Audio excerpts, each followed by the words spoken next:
The world is on fire. The podcast with David Cortez.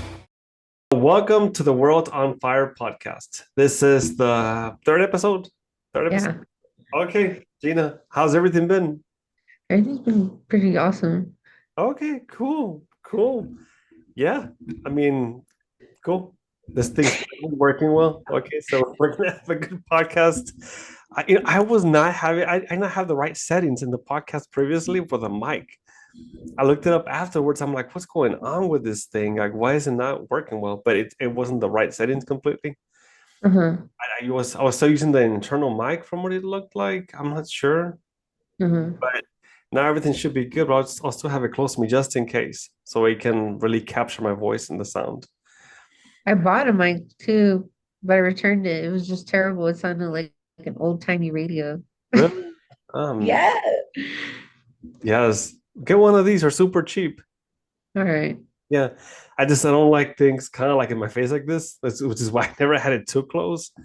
But just for sound purposes for the audience, I'll have it extra close so they can hear me loud and clear. Right? Word to Big Bird. Right? It's Yeah, going. It's going through. Okay, cool. The name of today's episode is What Did COVID Do to Us? Now, coincidentally, we're just talking about it, right? But I'll leave that part out of the podcast. I don't know, man. But Sounds like a good lead. huh? I said it sounds like a good lead. It does. It really does. So Yeah, leave it in there. 2 years later, I'll just say it. What the hell? 2 years later, my arm is still hurting from Ouch. the freaking jab, the shot. I had, Yeah, that job was painful. huh? I got so sick. I've never been so sick in my life. That Yes. job, I was like, ugh, almost out. Yeah, I couldn't move. I was so sickly, plus I'm anemic, and it was just terrible. Damn, Gina, are you sure they didn't infect you with COVID? Maybe that's what they gave I'm you cool, that man. chance. Huh? It helped out. It helped out though, because when I actually did get COVID felt like a flu at that point. I was like, Psh, this is nothing. At that point, because of the shot. The shot was so much worse, way worse. I remember the physician, he was like, you got it right. I was like, no, but I don't live that far, man. Yeah. Well, you got sick from the actual shots. Yeah, I was sick for about Damn. a week and a half. Fuck. Mm-mm. I was really sickly, dude. I was so pale. Oh my Wait, gosh. which shot did you take, by the way? That could be an I don't interesting. remember. I just Really? said, yeah, I just did whatever my job was like, you need to go get it. Okay. Okay. Job mandates. Okay, we were going to talk about that today as well, the job mandates. But you were oh, this thing's the mouse is right there on the screen. My bad. But wait, so you got the shot, you got sick, and you were forced to get it by your job? Well, they told us we needed it at first. Mm-hmm. And about after like a month, I want to say like a month and a half, then it became like, because some people were like, oh, hell no. Like they're just Hell no, straight up, Gina. Hell I'm no. not gonna put it in my body. And yeah, I was just like, well, it makes me think of like when we're young and we get our flu shots. How many people question flu shots? Nobody. Not really. Right. So, I was like, what's another shot that goes on paper? Well, good point. However, this is not like other vaccines or shots. I mean, it was not really tested, right? It was sped up like crazy. I don't even think it had like animal trials. Who knows if it did? I can't remember. It's been a while, but they really made it really quickly. And I mean, I'm not gonna start talking about conspiracy theories. You want to know something? But During COVID, they were there was some so I was looking at like classified jobs online, yeah, and there was some trials for those some of those shots. Some people yeah, I was like, let me just see what kind of side money that's super easy. But I'm go up, not do much. And that was one of them was for the trials, they were trying to make a shot for during COVID to end COVID. I uh, think it was about halfway in. I want to say through the half year. That's when they were like, you want to come try it out? Pay big money. Yeah, I bet they will. I bet they will. Yeah, yeah. Your tongue will turn purple. Your hair will fall out, and you'll Yeah, have a tiny arm on the side of your torso. a sacrifice. No, but talking about the shots. I mean, first of all, like I said, my arm started hurting all these years later. I should probably sue at this point, at some point, Yeah, right? you probably should. Yeah, it's been Probably a while. should. And I mean, I should. I might. Who knows? I But think at this point, man, yeah. I know. And I remember when everything happened when I first got the shots, and it started to hurt like hell, and it didn't go away. I thought 5 years. it's 5 years. How long? That's how long you've endured it. exactly. I filed a complaint with really it hurts right now it hurts like hell. I Time, swear. time for some compensation. When I talk about it, it hurts even more. They infected me with nanobots. And that was one of the conspiracy theories that it was little like bots inside the shots. There was this person that I spoke to once. I was working at a clinic when everything was still at its high, and he brought like a light, not a black light, but some kind of light, where he would see if you had little bots inside of yourself. But this guy was a conspiracy theorist, and he said, "Oh, you might have bots inside of your arm," and I'm like, "Brother, I don't have bots in my arm." He's like, "Let me see. Which shot did you get, by the way?" And I said, "Moderna." And he's like, "Okay, well, let's see." And he looks at me. He says, "No, you're bot free." I'm like, "Okay, bro. Okay, bro." Yeah, that's so funny, bro. What? No, but this guy was a conspiracy theorist of the highest caliber. He was very well educated, though. He really was. One of the things that he referenced consistently was crimes against humanity, which is something that I was going to bring up. So it's called the Nuremberg Code, and it is over ethical principles of human experimentation that emerged from the doctors' trials at Nuremberg. Something with Nazi experiments and something else, but I think this was one of the codes that was enacted to prevent human experimentation, including medicine, shots, drugs, and stuff like that against people's will. And as we all know, during COVID, I mean, this might as well have been called human experimentation because there was no way of knowing what could have happened entirely. There was not enough time for human trials, clinical trials, all these different things. And they said that there were. I mean, there's not enough time. There really isn't. And with what happened, I mean, again, I don't want to get into conspiracy theories, but I've met a lot of people who had worse symptoms than just a sore arm or hurt arm, right? They experienced blood clots, other complications. Some people actually died after Yeah. getting the shot. Now, you could argue these people were not the healthiest people to begin with in the first place. You could argue that, but it still was a bit weird to see so many people getting sick and experiencing more complications after getting this shot.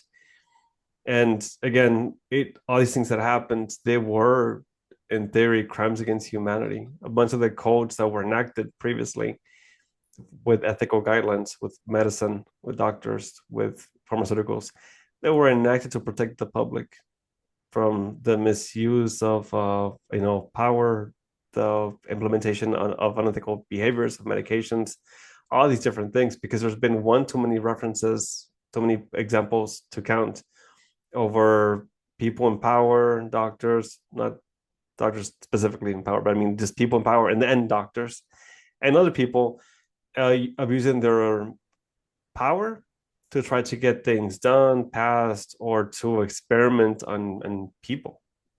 Did you ever hear about the syphilis study? No. So the syphilis study is a very famous study that I think it's been a while since I've actually, I mean, seen the research, but it was a study that was trying to allegedly cure people of bad blood. That was the term that they used, but they had syphilis. They had syphilis, and they were doing something with their blood, experimenting with it, seeing what effects their bodies were going through because of the syphilis. And they had the cure for it the whole time, and they let these people suffer continuously just because they wanted to see what would happen or something like that. Again, it's been years since I've actually looked at the experiment, at the research, but that's kind of what I think I remember it being like. And there's been one too many examples of this, which is How why long ago was that? this was a long time ago. This was let me see if I can pull it up right here. Syphilis studies, and it was let me see, 1932, between 1932 and 1972, and it was conducted, 1972? yeah, from 1932 to 1972, conducted by the United States Public Health and Services, sorry, United States Public Health Service and the Centers of Disease Control and Prevention on a group of nearly 400 African American men with syphilis. So, like, what in the world, right? What in the world? So they were treating these people allegedly, and they were not curing them. They were seeing what it was doing to them, what syphilis was doing to them, when they could have just cured them. It's one of the most notable, controversial studies ever made because of the damage that it did to the medical field, the controversies that it led to, and the just egregious use of power, or abuse of power and refusal to help out people who were in danger, who were sick. But this and other experiments throughout the last 100 years or so were the reasons why so many codes and guidelines were implemented throughout the entire country and throughout the world. So when COVID vaccines came out, it was a huge point of a contingency because of what was going on. But not only that, here's the thing that was pretty crazy.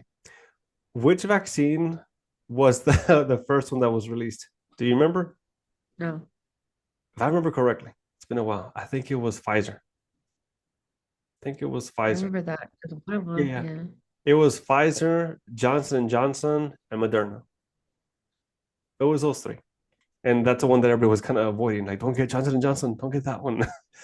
And then coincidentally, if I remember correctly, because there was a lawsuit that also occurred, and that was I think against Johnson and Johnson, but the what's it called? The pharmaceutical part of it with medications that led to the opioid epidemic as well. I think Johnson and Johnson got sued too. Well, I'll double check this stuff just so I won't get in trouble and get what's it called, sued for defamation. I'll check it ahead of time, but I'm pretty sure that was the one that got sued for these things. But if it was, that's pretty crazy. So this company that was sued for causing the opioid epidemic or being a huge catalyst for it is the same one who made the vaccine for Johnson and Johnson. so That's they make their products are medicinal and baby yes, products, right? exactly, exactly. So they tried their hand at making a COVID because apparently, I guess right here it says that they make Zyrtec and Tylenol Yeah, and some lotions. So that sucks, man, that they failed. yeah, yeah. I mean, it's been some time since everything happens, but I mean, and then we'll fact check this. How do you say fact check it, right? And I'll correct anything with subtitles or whatever I gotta correct. But they do make medicine, right? They make Yeah, children's medicine they or make a lot. daily. They make a lot Yeah. of different things, but that's what's creepy. That these people got sued repeatedly and got in trouble repeatedly. Yeah, they're saying trust this vaccine, trust it. Now, Moderna was seen as the safest one. Also, it was the one that was inside the good neighborhoods. Just throwing that out there, throwing that out there. Seriously, I'm being serious. And I think at some point, if I remember correctly, it was like a headline somewhere where the US tried to send some of the extra vaccinations overseas, but people said that they didn't want it. Wow. I think I remember seeing that headline somewhere on the news somewhere. But again, we'll double check all this stuff just before this episode airs. That way, we're not getting sued by people. I'm gonna take on $1 billion company. I don't think I can win. Maybe I I can. mean, But other ones My are different. cards. But one thing that is true, and that is that a lot of companies, a lot of employers were really strong arming people into getting vaccinated. Yeah, they really were. Yeah. And then to hear on the news that there was curfews, the curfews were Yes. considered. I think someone put it real plainly for me when they said on the news like this disease doesn't have a curfew. It's like, yeah, you're right. You're right, man. And do you remember the part where they said only essential like SpongeBob, essential employees could be out and about? I actually got a letter from my job saying you are an essential employee. So Uh, if you have to print this document out before today, and if you get pulled over, show them this document. Because I was working at a clinic. that's crazy. Yeah, That's crazy. You actually got that? I got the letter to print out. I did. I really thought like, no, they're not gonna put it, they're not gonna put a curfew on No, they people. Like, were trying to, but they were trying to, but I think it would have backfired immensely. But we still got the letter anyways because they were worried about us not being able to go to work because I was working at a clinic at this point where they were managing medications for opioid recovery treatment. So they would handle methadone and also Suboxone, which are medications for opiate withdrawal treatment and recovery. So we had to be there to take care of people. So they wouldn't go into, withdraw or get sick or something. We couldn't not go to work or else these people would have not been okay. So we had to go there. So they gave us the paper to print out through email. Crazy times, definitely crazy times. And it didn't stop there. So much stuff happened throughout the time period. It was pretty crazy. It was pretty insane. So much stuff happened. I mean, the forced vaccinations. I mean, we didn't get forced to get vaccinated. They highly encouraged it though, but there was a humongous level of coercion from a lot of employers. And then I remember the president at this point, Joe Biden, at this point, he said something. He said, the most American thing you can do is get vaccinated. Okay. If you say so, I think, I'm not sure that's the most American thing, the most American thing I can do, but I mean, I guess, I guess, but there was so much of what's it called? Propaganda towards the vaccinations and all these different things. But COVID, I mean, it didn't start there. It started with quarantining of people. And man, I remember when it happened because I was getting scared. I was getting a little bit nervous because people that were catching it, that were catching COVID, some of them were Mm, being put in like little small containment centers. People were the getting out. worst, Huh? the worst thing that, and I didn't experience this, dude, but the worst thing was like people losing their jobs, not being able to pay rent, Yeah. and a lot of places just weren't having it. And it's like, how can you do this during this time of crisis? Like, they're Yeah. telling people to stay home. Yeah, exactly. They didn't care what happened to them. They didn't. I mean, this is, and I was going to bring this up in a while, but this is an example of how the government failed people. The government failed people so bad that it had an echoing effect with it throughout time, throughout the following years, throughout maybe forever, even worse than those syphilis experiments had to a certain degree, right? But it made it to where the people lost faith in the government, did not trust in the government, and did not really, I mean, trust what they were being told. This whole thing with Fauci occurred. He got pardoned. He got pardoned before Biden left the office, the White House. He pardoned Fauci. He did. Oh That's yeah, I pretty remember creepy. that. I mean, first of all, what's there to pardon? If nothing was done that was wrong, what's there to pardon? And there was a humongous blanket pardon that was given to a lot of people, and that's scary. It really is. So they really betrayed people's trust. They were not transparent. They basically left everybody to freaking die and to fend for themselves. That was Definitely fend for yourself. Definitely felt that. a little bit. Yes, yes. I And say a little bit because of my situation. My situation was so different. Like I was, at Gary, there was housing there. Housing's ridiculously cheap, but they were paying us for not being there. So that's why I was like, yeah, you were good. yeah. You were good. The only thing was like having to stay home, grocery stores not having groceries. Like we literally, Evelyn, Evelyn's friend worked at HEB in the back stocking, and they're the ones that would text her when they were stocking. Because by the time like it was noon, everything was gone. Yeah. I was like, damn. And then to see like people hoarding stuff, Toilet paper. yeah, and then overcharging, overpricing. Price gouging, yeah. Yeah. Freaking It's a nightmare. crazy time, man. Exactly. I remember seeing this video, this viral video of this lady fighting over TP with this other lady. It looked like if the younger lady was going to be helping out the older lady with a TP. And as soon as she gets it, she tries to snatch it and keep it for herself. And they start tussling over this toilet paper. And it really was a dark period of time. So a couple of different things that I want to point out were this. So people were coerced to get vaccinations, not mandated, at least not by every employer or by everybody, but they were coerced. And there were even travel restrictions in place if you didn't get the vaccination. People were fired from their jobs.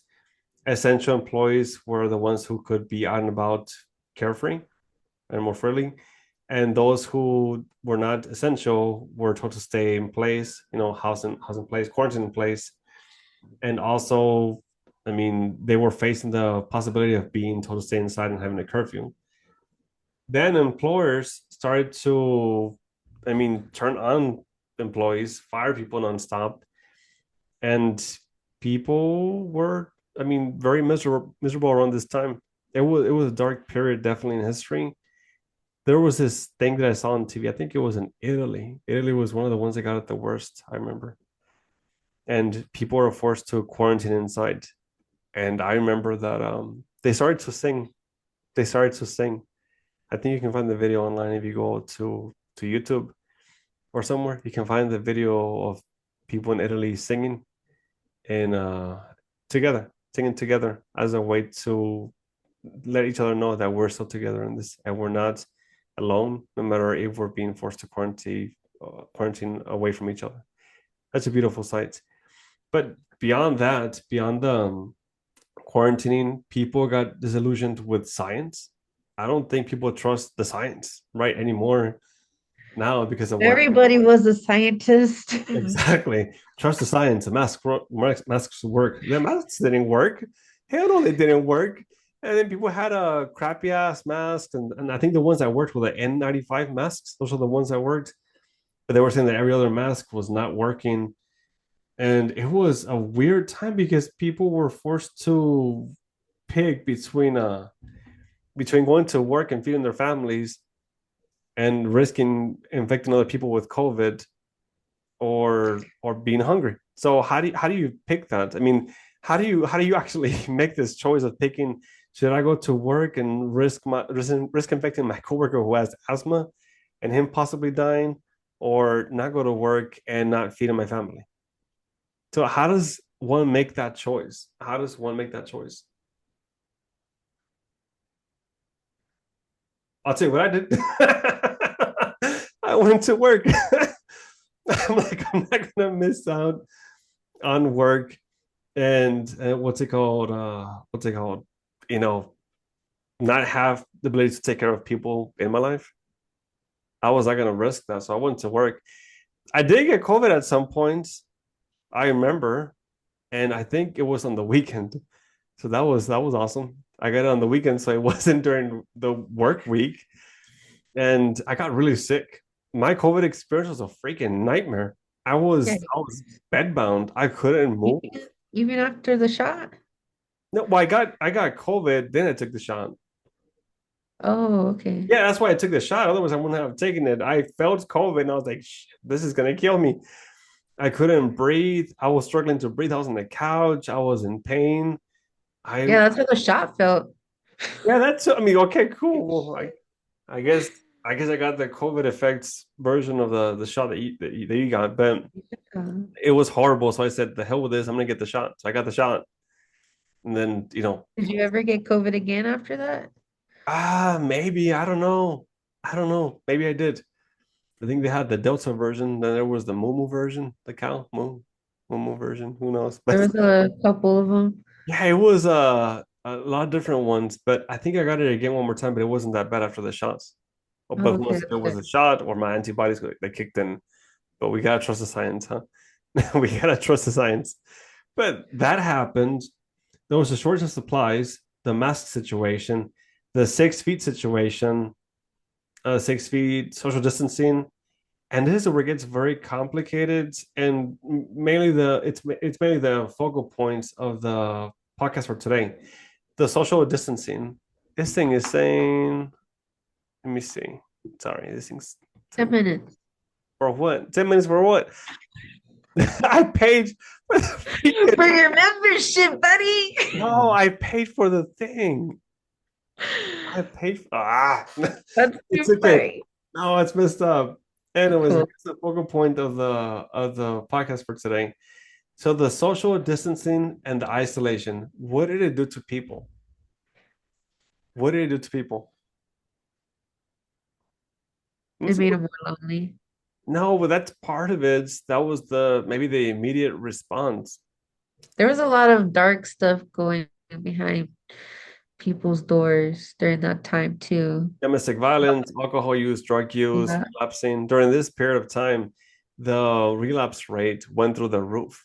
I was working in inpatient hospitals, detoxes, and clinics around this time. So I saw a lot of people relapsing because they weren't able to do things for themselves, go to self-care, engage in self-care routines, all these different things. So I saw a lot of people relapsing, which was pretty scary. But again, with what happens, people, I don't think people realize what it actually did to people, which is why I'm making this episode. What did COVID do to us? And what it really did to us was it led to a conditioned fear that went into the unconscious mind. The reason why I bring it up is because I want people to know what it did to them. That way, maybe it can be helpful to some people who are still struggling with this to be able to alleviate it. So, conditioned fear or conditioned response is a term in psychology. And the best example that I can give you of this is what's called the little Albert experiments. I already talked about the syphilis experiments, Tuskegee syphilis experiments, but there was an experiment that was done a while back as well. Around, well, it's earlier than the other experiments, but it happened to little Albert. That's his name, I guess. That's what they put here. But it was performed by John B. Watson, and he's his graduate student, and they were at John Hopkins University. What happened was that they were trying to condition fear, and they had to well, they were trying to like make it to, yeah, I guess it was that when you kind of just express it in layman's terms. It was a way to condition fear within infants. With the rat or Huh? something? Yeah, with a With the rat. rat? It was with a rat. So it was the one with the rats. And what it did was it would make it, they were trying to make it to where rat would be the, I guess, part of the conditioned response, but it wasn't. It was combining a rat, a white rat, with a very ugly, frightening sound, like a horn or something, Right. and it was supposed to lead to a conditioned fear response. Now, the reason why I bring up this specific experiment is because it worked. He was right. It worked. It freaking worked. Yeah, I did. The experiment worked, and the kid was afraid of loud sounds and of freaking rats. He was afraid of white rats. But the damage didn't stop there. People thought it was going to stop there, just the white rat and sound, and that would have been it. and that only under these two conditions would the boy be scared. That's not what happened. If memory serves right, the kid became afraid of anything that was white. Really? Yes. I think that's what it was. I'll double check this, but I'm pretty sure I remember that's what it led to. Ultimately, afterwards, the little kid was afraid of anything that was white. So anything that was white would trigger the kid into a panic attack, into freaking out. And again, this is a conditioned fear experiment. The reason why I bring this up is because people, despite of all of our advances, all of the wisdom, all of the what's it called, everything that we know, we are still susceptible to conditioned fears, conditioned things. What do you think it does to somebody to tell them y'all gotta stand 6 feet from each other? If you get too close to each other, if you get more than 6 feet close to each other, then you could die. Then you could die. And you get this message pounded into your head repeatedly over and over again. If you get close to that person, too close, you will die. If they sneeze close to you, you better run or cover your face because you could die. If you don't do this, you could die. If you get this infection, this virus, you will die. And it all has to do with the person who's next to you, if they have it or not. And if you get close to them, you will die. What do you think it does to a person to hear that repeatedly? Not only that, combining that with the visuals of all the dead bodies that were being, put into the morgue at the same time. What do you think it does to be hearing this repeatedly and then be seeing all the dead bodies repeatedly to somebody? You're gonna be scared. Yeah, they're scared. What scared of what though? The other person. But scared specifically of getting close to people. Yes, that's what it does. That's what it does. Ultimately, creates a conscious or unconscious fear of if I get close to somebody, I'm gonna die. I'm gonna die because getting close to people is something that can lead to death. Now, Little Albert experienced the experiment for some time, but the country experienced this for God knows how long. What? How long it was? How long was it? COVID? How long did it last? Oh, it was about 2 years. Yeah, yeah. So I say 2 years. Imagine what 2 years of hearing this repeatedly over and over again. People telling you either keep apart or you will die. And then going to stores and there being little X's on the floor of 6 feet. I hated that. Yeah, 6 feet to one X and to the other one. And you couldn't get close to people and avoiding people in groups, not going to large gatherings, not going to church, not being able to speak to people that Just basically, it creates a conditioned response, a conditioned fear response. But the thing is, I'm not sure how long little Albert's actually struggled with this for. It could have been the rest of his life. I don't speak to the guy, so I don't know exactly. I think he's dead already, but I don't know what exactly happened afterwards. I'll probably look into it afterwards and I'll put it here somewhere. But for people, what it does, it creates social anxiety. It creates social anxiety or just anxiety in general. It does. So, with this being said, after COVID happened, in the years of COVID and the years after COVID, the number of anxiety cases and anxiety disorders that were being diagnosed went through the roof. They yeah, I did. believe that. Yeah, exactly. It was crazy. During COVID, it was the fear of contracting COVID and the fear of dying. And afterwards, somewhat the same at the tail end of it. But a huge part of it was people people's ability to socialize significantly decreased. Not only that, but I mean, you could also look at the dating scene, and people no longer try to approach people, or they do, but not in large numbers as they did previously. Try to approach people in person.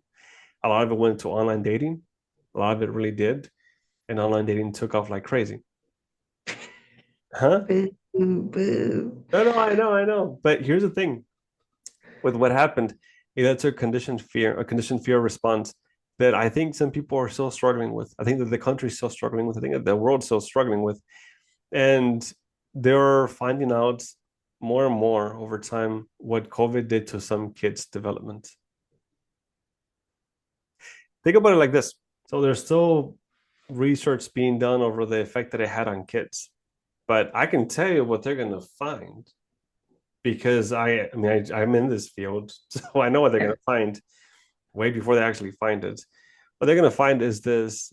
So during kids' development early on, kids need to learn the building blocks of mathematics, the building blocks of reading, writing, all these different things as a way to be able to do more of the advanced stuff, as a way to be able to advance in their education. So, of course, like, addition, subtraction, division, multiplication, they have to learn all these different things, along with other things too. And then that helps the brain be able to get adjusted and to develop as it needs to, form new connections, all these different things to be able to perform to get to the next level, which is things like algebra, different things like this, calculus. And when people are not able to develop these skills and develop them accordingly because of deprivation, being deprived of academics, of opportunities, then they struggle more later on in life to actually be able to do these things, to do mathematics, to write. And it's going to have that effect long term on these kids that went through this. Not only that, but, and I'm saying this, it's based on previous literature. So there's already stuff that's already been documented about this. Sometimes I feel as if researchers are redundant on what they do when things are already documented through case studies or different historical evidence.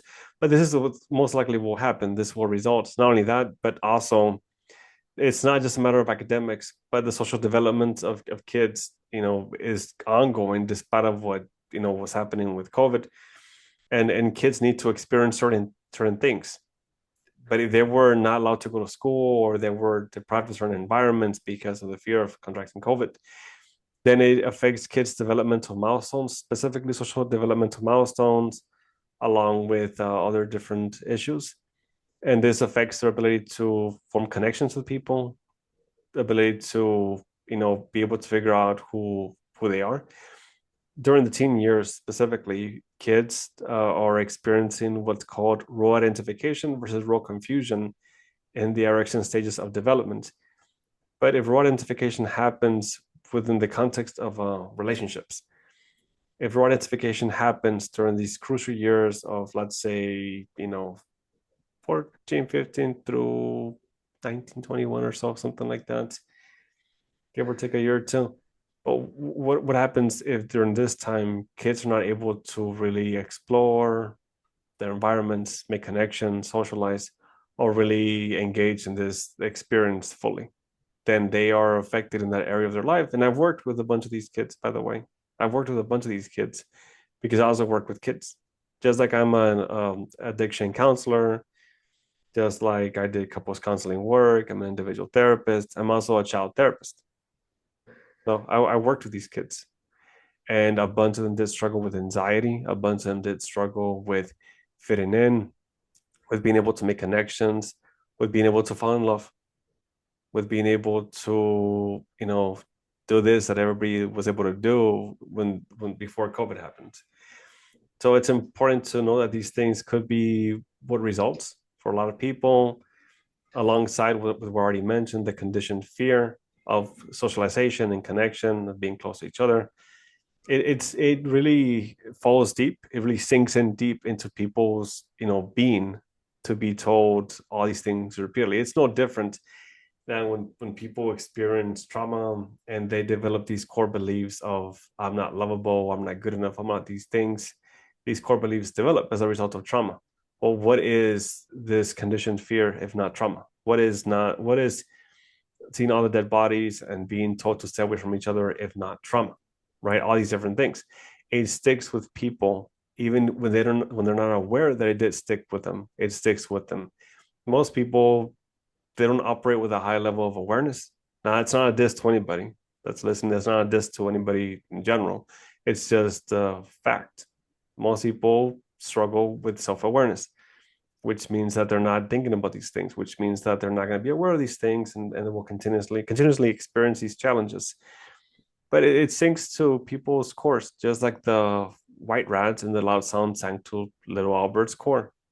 It sticks around too. It doesn't necessarily go away until people are able to address it in some way, until people are able to regain what's called social comforts, which is kind of like the goal of trying to fix or alleviate, social anxiety. In social anxiety work, what I do with a lot of people is I try to approach things from different directions, including cognitive behavioral therapy and a lot of different things.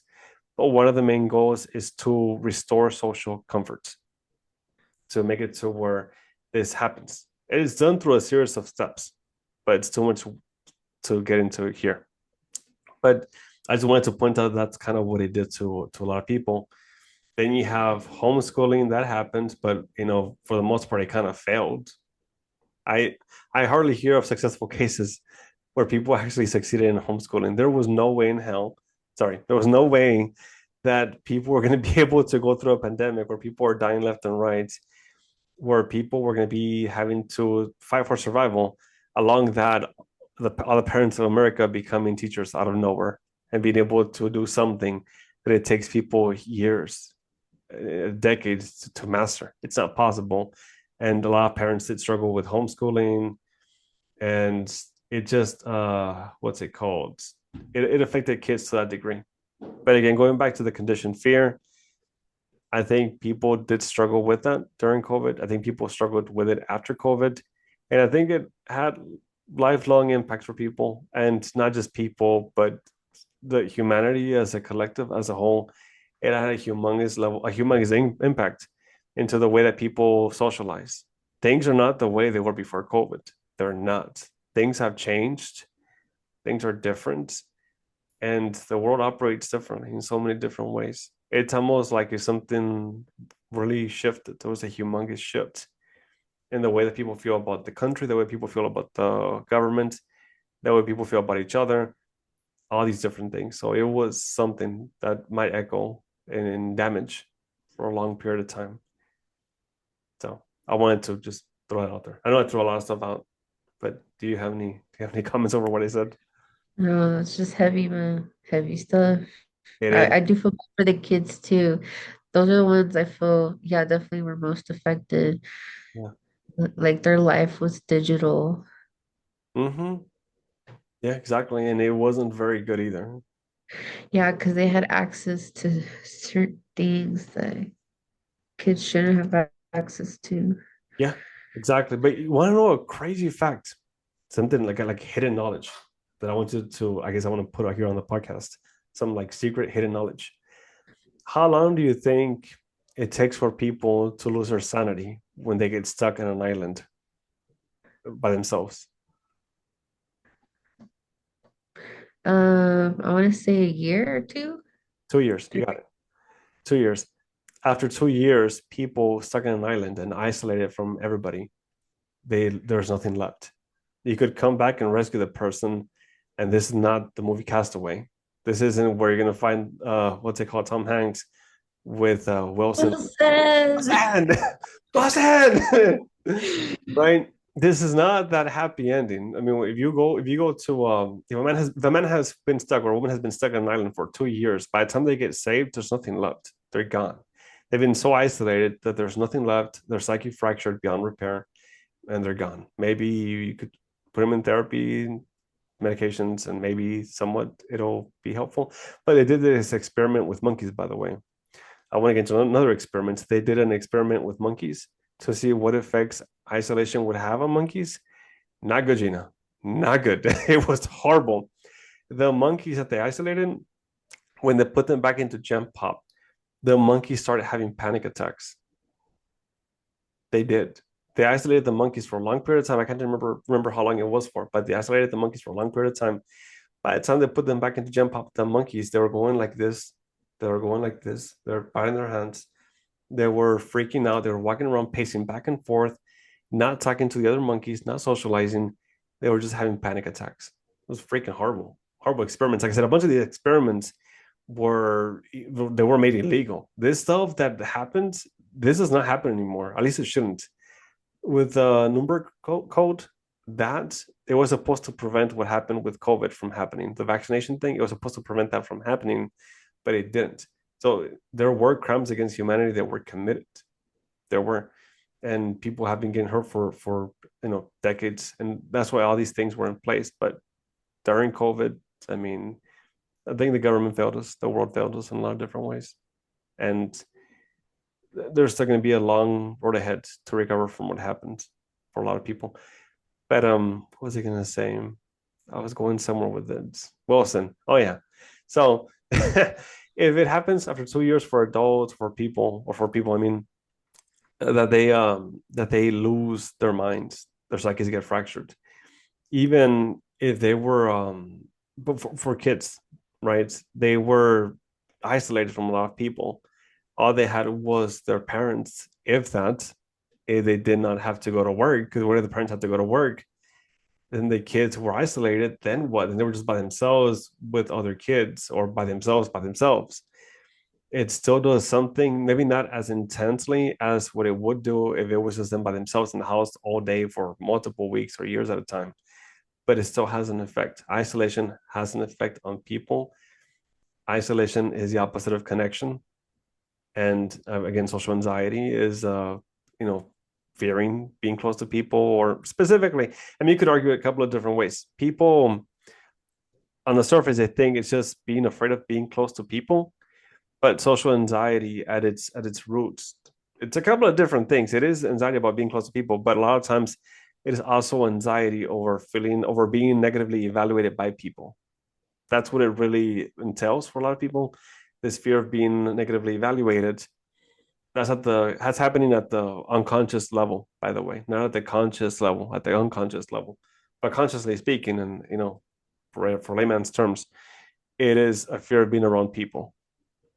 But again, all this to say, conditioned fear is a real thing, and a lot of people experience this. And even if they don't think that they were affected by it, they were affected by it. They were. So that's the podcast.